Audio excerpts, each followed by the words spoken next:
జై తెలంగాణ. తెలంగాణ ప్రజలందరికీ కూడా నమస్కారం.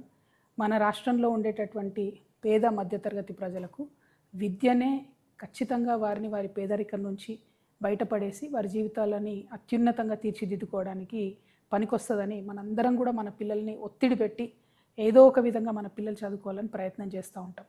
డబ్బులు ఉన్నా లేకపోయినా పెద్ద పెద్ద ప్రైవేట్ పాఠశాలల్లో మన పిల్లల్ని చేర్పిస్తాం. వాళ్ళు అడిగిన యూనివర్సిటీ ఇచ్చే ప్రయత్నం చేస్తాం. మనం ఇబ్బంది పడ్డా పిల్లలు బాగుండాలని చూస్తాం.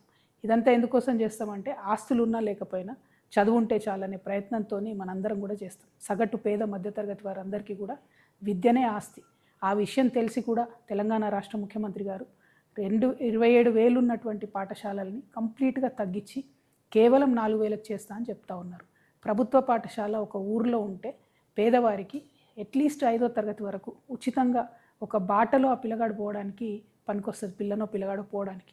కానీ ఈ ముఖ్యమంత్రి గారు ఏమాత్రం ఆలోచన లేకుండా 27,000 స్కూల్ అన్నింటినీ కూడా కుదించి 4,000 చేస్తామంటున్నారు. అంటే ఇప్పటి వరకు ఊర్లలోకి ప్రైవేటు ప్రైమరీ పాఠశాలలు రాలేదు. ముఖ్యమంత్రి గారు తీసుకున్న ఈ నిర్ణయంతో ఇప్పుడు ప్రతి చిన్న ఊర్లో కూడా ప్రైవేట్ వాళ్ళు పాఠశాలలు 1 నుంచి 5వ తరగతి పెట్టే పరిస్థితి వస్తుంది. అన్నిటికన్నా ఎక్కువ ఏమవుతుందంటే ఆడపిల్లల చదువు మాత్రం విపరీతమైన దెబ్బ పడుతుంది. ముఖ్యమంత్రి గారు నేను హిట్లర్ అని చెప్పుకుంటున్నాడు. మీరు హిట్లరే, కానీ హిట్లర్ కన్నా ఎక్కువ మీరు తాలిబాన్. ఎందుకంటే తాలిబాన్లు కూడా కేవలం ఆడపిల్లల చదువు మీద రిస్ట్రిక్షన్స్ పెట్టి వాళ్ళు చదువుకోకుండా చేసారు. ముఖ్యమంత్రి గారే విద్యాశాఖ మంత్రి అయితే విద్యాశాఖ ఏదో వెలుగుతుంది అని చెప్పి అందరూ భావించారు.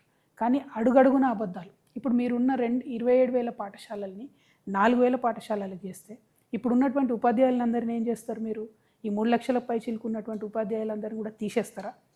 4,000 పాఠశాలలో అడ్జస్ట్ చేస్తారా? లేకపోతే వివిధ గవర్నమెంట్ డిపార్ట్మెంట్లకు పంపిస్తారా? మీ విధానం ఏందనేటటువంటిది క్లారిటీ లేకుండా పెద్ద పెద్ద అనౌన్స్మెంట్లు మీరు పక్క రాష్ట్రానికి పోయి చేయడం వల్ల మన రాష్ట్రం పరువు పోతుంది తప్పితే ఇంకొకటి జరగడం లేదు. ఇంకొక విషయం, విద్యాశాఖ అనేటటువంటిది సంపూర్ణంగా అస్తవ్యస్తంగా తయారైపోయింది. ఒక సర్కస్ నడిచినట్టు నడుపుతూ ఉన్నారు ముఖ్యమంత్రి గారు. కంప్లీట్గా ముఖ్యమంత్రి గారికి ఆ శాఖ మీద పట్టుకోల్పోయిందని చెప్పడానికి గురుకులాల్లో ఇప్పటికీ కూడా పిట్టల్లాగా రాలిపోతున్నటువంటి పిల్లలు, వారి ప్రాణాలే నిదర్శనం. 100 మంది పై చిలుకు చచ్చిపోయినా కూడా కనీసం ముఖ్యమంత్రి గారికి ఒక గురుకులం పోవడానికి కానీ గురుకులాల్ని రివ్యూ చేయడానికి కానీ టైం లేవు. కేజీబీవీ టీచర్స్ పాపం 10+2 చెప్తారు. వాళ్ళు సమ్మె చేస్తే కనీసం వాళ్ళ సమ్మెకాలం జీతం ఇచ్చేయాలన్నటువంటి సంస్కారం కూడా లేకుండా ఈ ప్రభుత్వం వ్యవహరించడం అన్నది చాలా దారుణం. ఇక ఇంటర్మీడియట్ ఇంకొక పెద్ద జోక్. ముఖ్యమంత్రి గారు రివ్యూ చేసి రేపటి నుంచి ఇంటర్ బోర్డు ఉండదని చెప్తారు. ఈయన రివ్యూ చేసిన 2 రోజులకే ఇంటర్మీడియట్ బోర్డు వాళ్ళు ఇంటర్మీడియట్ నుంచి అఫిలియేషన్ ఇస్తాం, అప్లికేషన్ పెట్టుకోండి అంటే కోకొల్లలుగా ప్రైవేట్ వాళ్ళు అఫిలియేషన్ పెట్టుకుంటారు. ఈ 2 గొడవలు అవుతున్నటువంటి సందర్భాల్లో మళ్ళీ ఒక స్టేట్మెంట్ వస్తుంది, లేదు ఈ సంవత్సరం ఇంటర్మీడియట్ బోర్డు కొనసాగుతుంది, నెక్స్ట్ ఇయర్ 10+2 విధానం వస్తుంది అని చెప్పి. ఆ గొడవ అవుతుంటే ఇప్పటి వరకు ఇవాళ స్కూల్స్ స్టార్ట్ అయ్యి intermediate colleges, junior colleges start అయ్యి 7-8 డేస్ అవుతుంది. June 1st స్టార్ట్ అయినాయి. ఇప్పటి వరకు కూడా ప్రభుత్వ ఇంటర్మీడియట్ జూనియర్ కాలేజీలకు కూడా అఫిలియేషన్ ఇవ్వలేదు. అంటే అఫిలియేషన్ లేకుండా ఈ రాష్ట్రంలో ప్రైవేటు ప్రభుత్వ జూనియర్ కాలేజీలు ఫంక్షనింగ్ స్టార్ట్ చేసినాయి. అంటే ఇది ఏం వ్యవస్థ అసలు? ఎందుకోసం వచ్చింది ఇటువంటి వ్యవస్థ? ఇంత కన్ఫ్యూజన్ ఎందుకు? ఇక ఇంటర్మీడియట్లో ఒక రకమైన కన్ఫ్యూజన్ అయితే డిగ్రీలు ఇంకొక రకం కన్ఫ్యూజన్. డిగ్రీ సిలబస్ మానిటర్ చేయడానికి హైయర్ ఎడ్యుకేషన్ కౌన్సిల్ ఉంటుంది. ఆ హైయర్ ఎడ్యుకేషన్ కౌన్సిల్ ఏమో ఒక సిలబస్ రిలీజ్ చేస్తుంది. హైయర్ ఎడ్యుకేషన్ కమిషనరేట్ ప్రభుత్వం నుంచి వాళ్ళు ఇంకొక సిలబస్ రిలీజ్ చేస్తారు. ఏ సిలబస్ ఏందో తెలియదు. ఇప్పటి వరకు ఏ యూనివర్సిటీలో కూడా, అది జేఎన్టీయూ కావచ్చు, ఉస్మానియా కావచ్చు, పాలమూరు కావచ్చు, ఏ యూనివర్సిటీ కూడా ఇంతవరకు పాలక మండలి మీటింగ్ పెట్టుకొని సిలబస్ ఫైనల్ చేయలేదు. కానీ దోస్తు పోర్టల్ ఓపెన్ చేసిండ్రు, విద్యార్థులు రిజిస్టర్ అవుతున్నారు, డిగ్రీ కాలేజీలు కూడా తొందరలోనే చేరుతాయి. అంటే ఇప్పుడు సిలబస్ ఏం చెప్పాలన్నది కూడా అర్థం కాకుండా డిగ్రీ కాలేజీలు తెలుసుకున్నారు. ఇట్లా ప్రతి అంశంలో విద్యా వ్యవస్థలో A to Z కంప్లీట్గా ఒక రకమైన కన్ఫ్యూజన్, ఒక సర్కస్ నడిపినట్టు. అధికారులకు మిగతా వాళ్ళకు మధ్యలో వాళ్ళకు ఉన్న పంచాయతీలు, ముఖ్యమంత్రి గారికి లేనటువంటి చిత్తశుద్ధితోని ఈ కన్ఫ్యూజన్ అంతా జరుగుతున్నది. ఇవన్నీ ఒక ఎత్తు అయితే ఫీజు రియంబర్స్మెంట్ 11,000 కోట్ల రూపాయలు పెండింగ్ ఉంటే ఒక్క దమ్మిడి కూడా ఇప్పటివరకు ముఖ్యమంత్రి గారు ఇవ్వలేదు.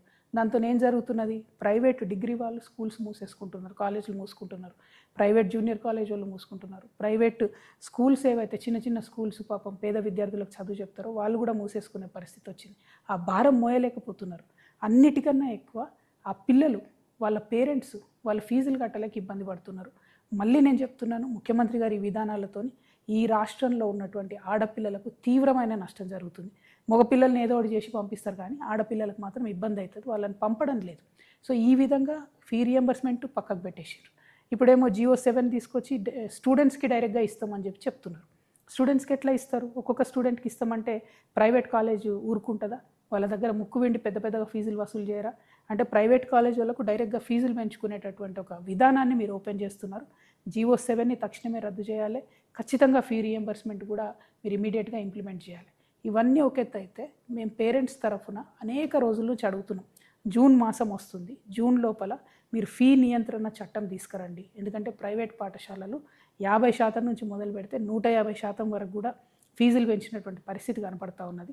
హైదరాబాద్ మహానగరంలో అయితే మరీ అస్తవ్యస్తంగా ఉందని అడిగితే ఇంతవరకు కూడా ప్రభుత్వం ఫీ నియంత్రణ చట్టం మీద కనీసం డిస్కషన్ కూడా చేయలేదు. అంటే ఈ సంవత్సరం కూడా ఫీజు నియంత్రణ చట్టం లేకపోతే లక్షలాది మంది పేరెంట్స్ మీద విపరీతమైన బర్డెన్ పడుతుంది. నేను ముఖ్యమంత్రి గారిని మళ్ళీ చివరిసారిగా ఒకటే అడుగుతా ఉన్నాను. ఫస్ట్ గురుకులాలను పట్టించుకోండి. 2 ప్రభుత్వ పాఠశాలలను మూసేసేటటువంటి ప్రయత్నాన్ని మానుకోండి. ఫీజు రియంబర్స్మెంట్ డబ్బుల్ని ఇమ్మీడియట్గా రిలీజ్ చేయండి. జూనియర్ కాలేజెస్ అఫిలియేషన్ చేయండి. డిగ్రీ కాలేజ్లో సిలబస్లో ఉన్నటువంటి కన్ఫ్యూజన్ని దూరం చేయండి.